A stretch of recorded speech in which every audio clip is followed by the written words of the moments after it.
Si mes calculs sont exacts, lorsque ce petit bolide atteindra 88 miles à l'heure, attends-toi à voir quelque chose qui décoiffe.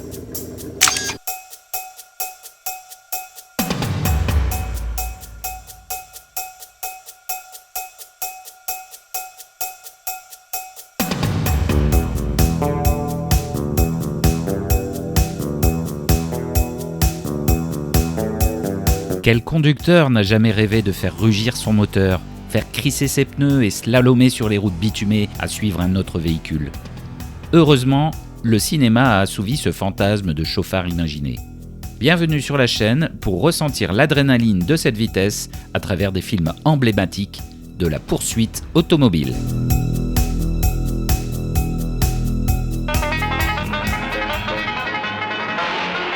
Au début du cinéma, les courses-poursuites en automobile ressemblaient à ça. Une caméra fixe, un tournage en studio avec des acteurs faisant semblant de conduire, et un décor projeté à l'arrière. À la fin des années 60, tout va changer. L'acteur Steve McQueen contacte le réalisateur Peter Yates pour réaliser son prochain film inspiré d'un roman de Robert L. Pike. Peter Yates accepte à condition de réaliser la scène de poursuite de façon réaliste. Il veut que le spectateur sente que la voiture est réellement poussée à ses limites. Ainsi, en 1968, sort sur les écrans le film légendaire Bullitt.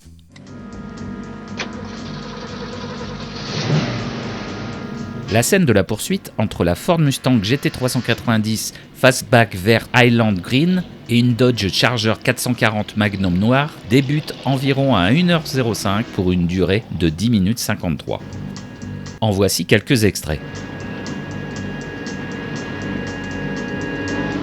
Bien qu'elle dure moins de 11 minutes à l'écran, son tournage a nécessité 3 semaines de travail intensif dans les rues de San Francisco.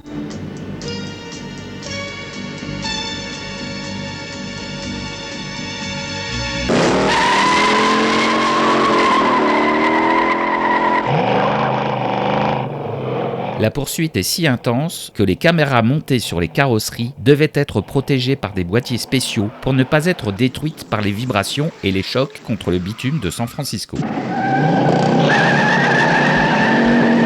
La scène est célèbre pour son absence totale de dialogue et de musique une fois la poursuite lancée, laissant place uniquement au rugissement des moteurs V8.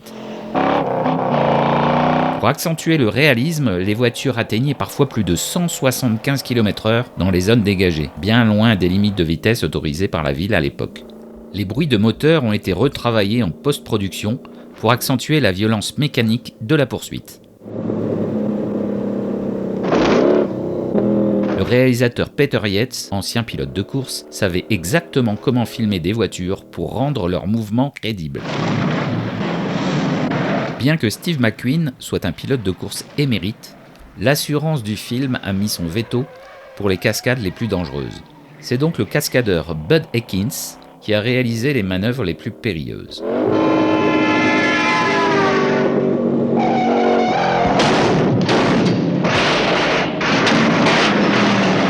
Steve McQueen a tout de même conduit dans de nombreux plans, la tête dépassant de la fenêtre pour prouver que c'était bien lui.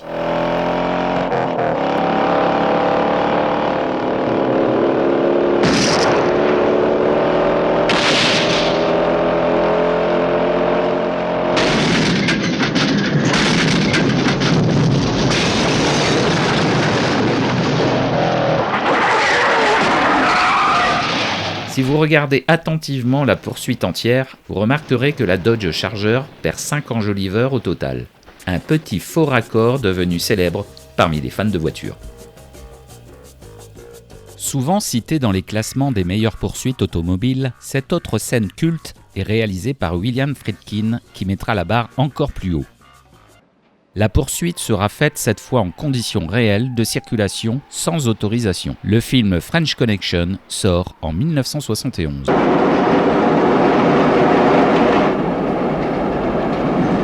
La scène de plus de 6 minutes commence par le vol d'une Pontiac Le Mans par le personnage Jimmy Doyle, joué par Gene Hackman. Ce qui rend cette poursuite unique, c'est son réalisme dangereux. Friedkin tourne en décor réel, dans les rues de Brooklyn, sans bloquer totalement la circulation. Les voitures que l'on voit à l'écran sont pour la plupart de vrais automobilistes, les piétons aussi. Certaines réactions de panique ne sont pas jouées.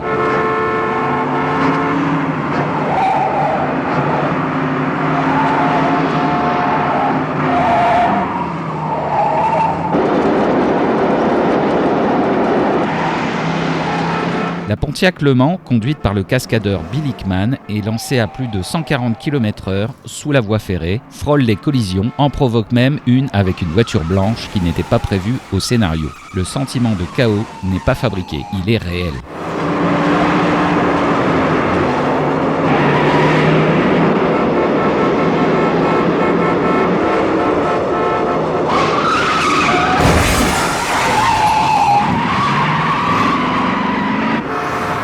Cette poursuite de French Connection reste souvent citée comme un modèle indépassable, non pas parce qu'elle est la plus spectaculaire, mais parce qu'elle semble dangereuse, incontrôlée et vraie.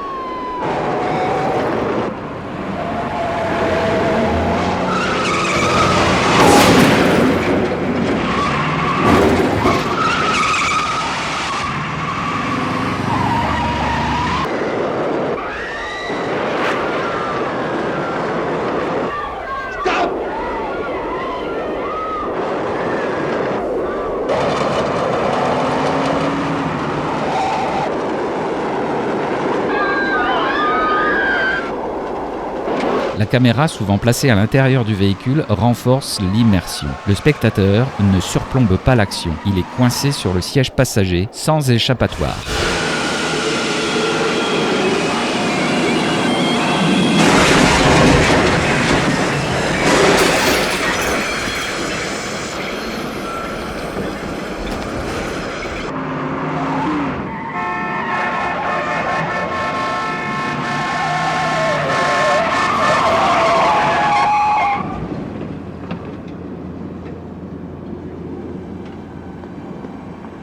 La même année, Universal confie à un jeune réalisateur de 24 ans du nom de Steven Spielberg la réalisation d'un téléfilm à petit budget pour la chaîne américaine ABC.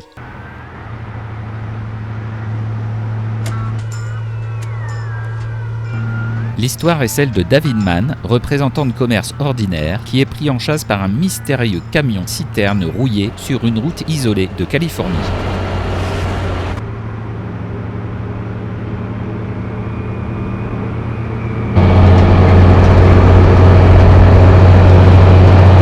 Face à un succès critique immédiat, Universal décide d'exploiter le film Duel en salle en 1972.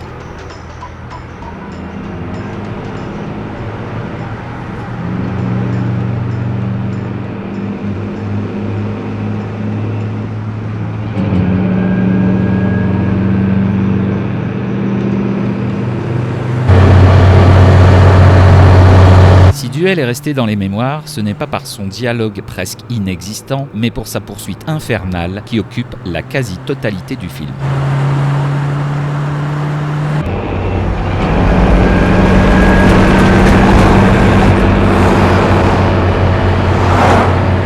Duel est l'adaptation d'une nouvelle de Richard Matheson qui s'inspire d'une expérience personnelle. C'est Matheson lui-même qui choisit Steven Spielberg comme réalisateur.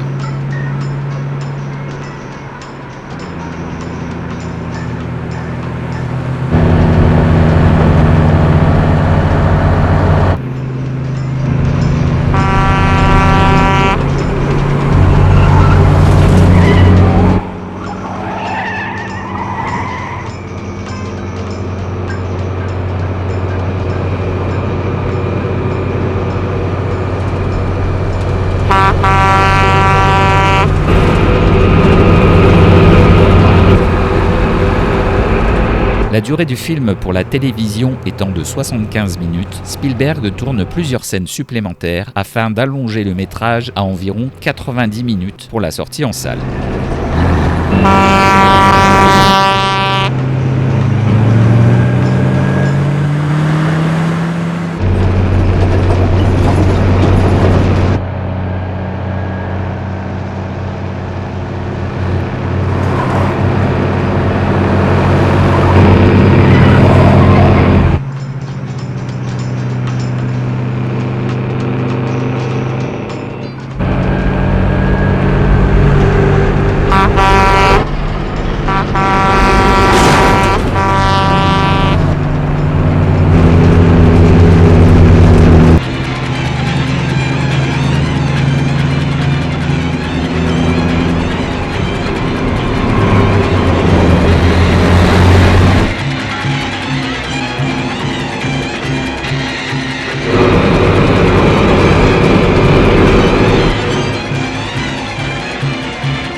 Alors que Duel de Spielberg est une référence du minimalisme américain, le nouveau film d'Henri Verneuil est celle d'une superproduction européenne pensée pour conquérir le marché mondial. Le Casse sort la même année que Duel, en 1971.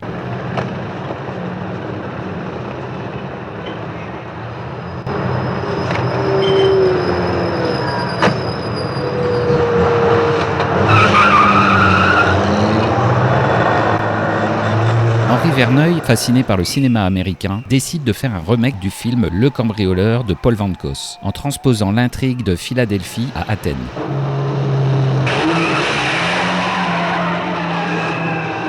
La ville grecque offre des décors solaires, exotiques et un relief idéal pour les cascades que le réalisateur a en tête.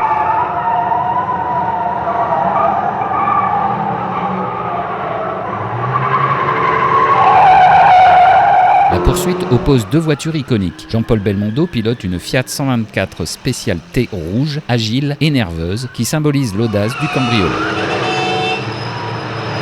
Omar Sharif le traque à bord d'une Opel Rekord C noire.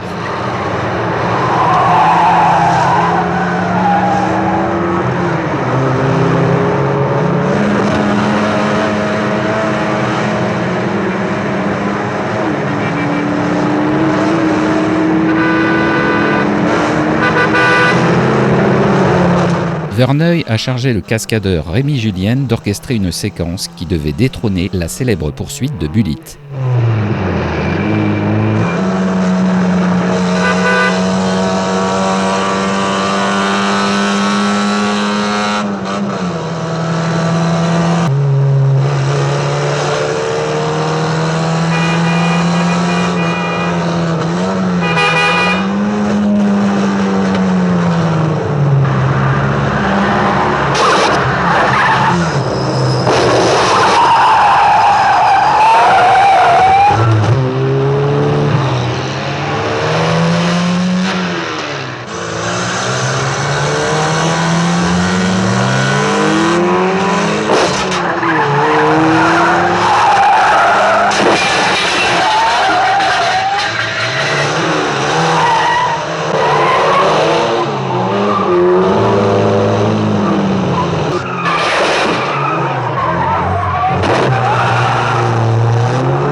Julienne signe une séquence novatrice par son réalisme brutal. Les escaliers et les ruelles du port d'Athènes sont exploités, les cascades sont sans trucage, les chocs sont réels et les voitures sont sacrifiées.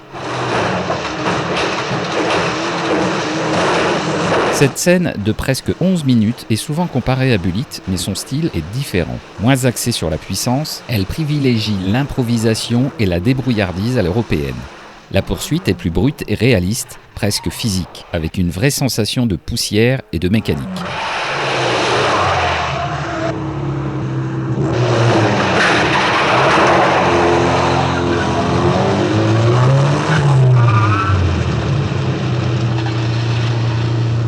Fidèle à sa légende, Belmondo a exigé de réaliser lui-même une grande partie des cascades.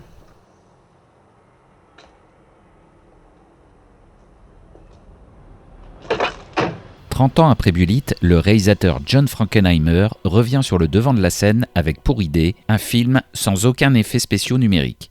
Ronin sort sur les écrans en 1998 et ce que l'on garde en mémoire aujourd'hui, ce sont ses courses-poursuites dans les rues de Nice et de Paris. Monte dans la voiture, allez, monte! Cette séquence parisienne entre la Peugeot 406 et la BMW 535i dure environ 7 minutes et reste à ce jour un sommet technique inégalé. Pourquoi tu n'as pas descendu?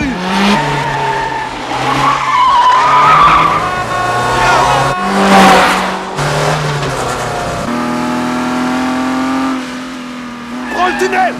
Oh merde!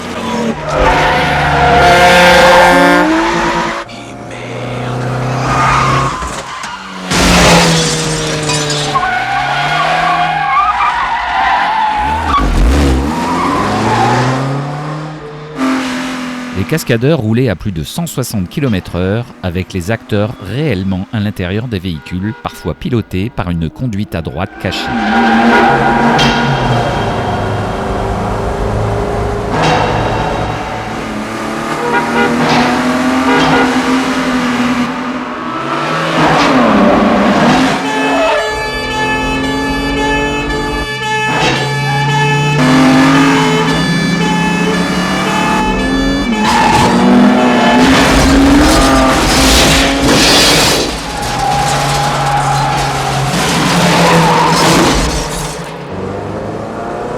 réalisateur a insisté pour que le son des pneus et des moteurs soit capturé en direct ou recréé avec une fidélité absolue.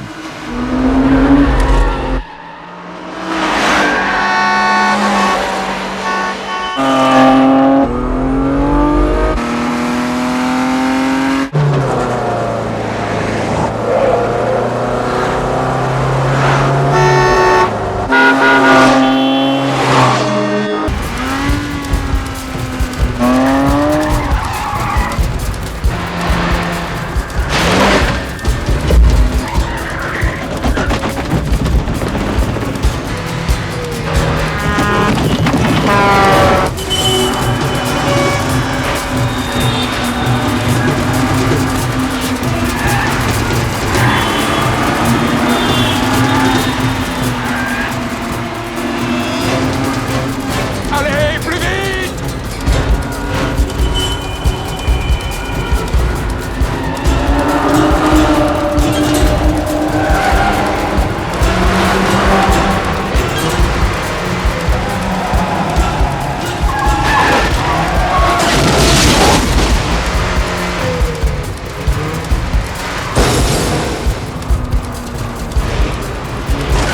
C'est la fumée.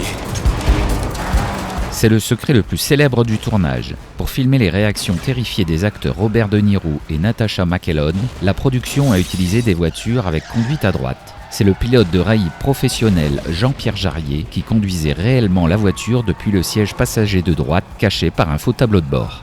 Les expressions de concentration et de peur sur les visages de De Niro et McElhone sont authentiques car ils subissaient réellement la force centrifuge et les risques de collision.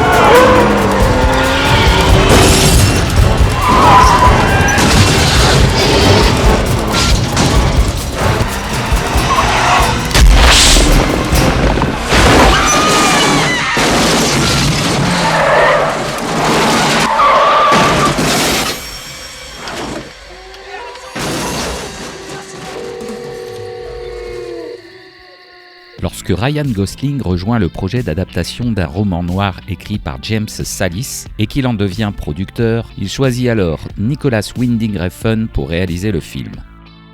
Drive arrive sur les écrans en 2011.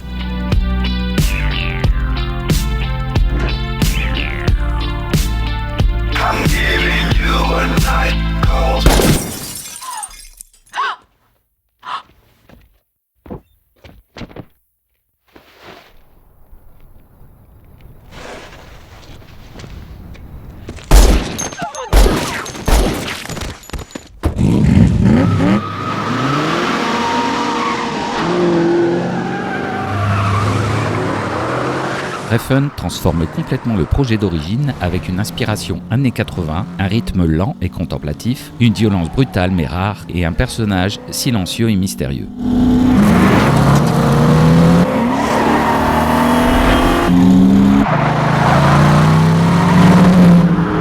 Le film a été tourné en seulement quelques semaines à Los Angeles avec un budget relativement modeste.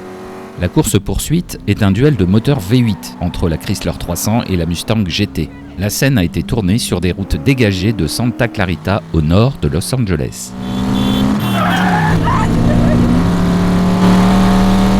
Pour que Ryan Gosling puisse jouer la tension de cette scène sans se soucier de la conduite, la production a utilisé la plateforme appelée le Biscuit Junior Ring. La Mustang est ainsi posée sur une structure motorisée très basse, pilotée par un cascadeur situé sur le toit ou à l'extérieur. On voit ainsi Gosling réagir réellement aux secousses et à la force centrifuge. La manœuvre la plus iconique de cette poursuite est le G-turn, demi-tour rapide en marche arrière pour repartir en marche avant. C'est l'un des rares moments où la précision millimétrée a nécessité l'intervention d'un cascadeur professionnel pour éviter de percuter les caméras placées sur la trajectoire.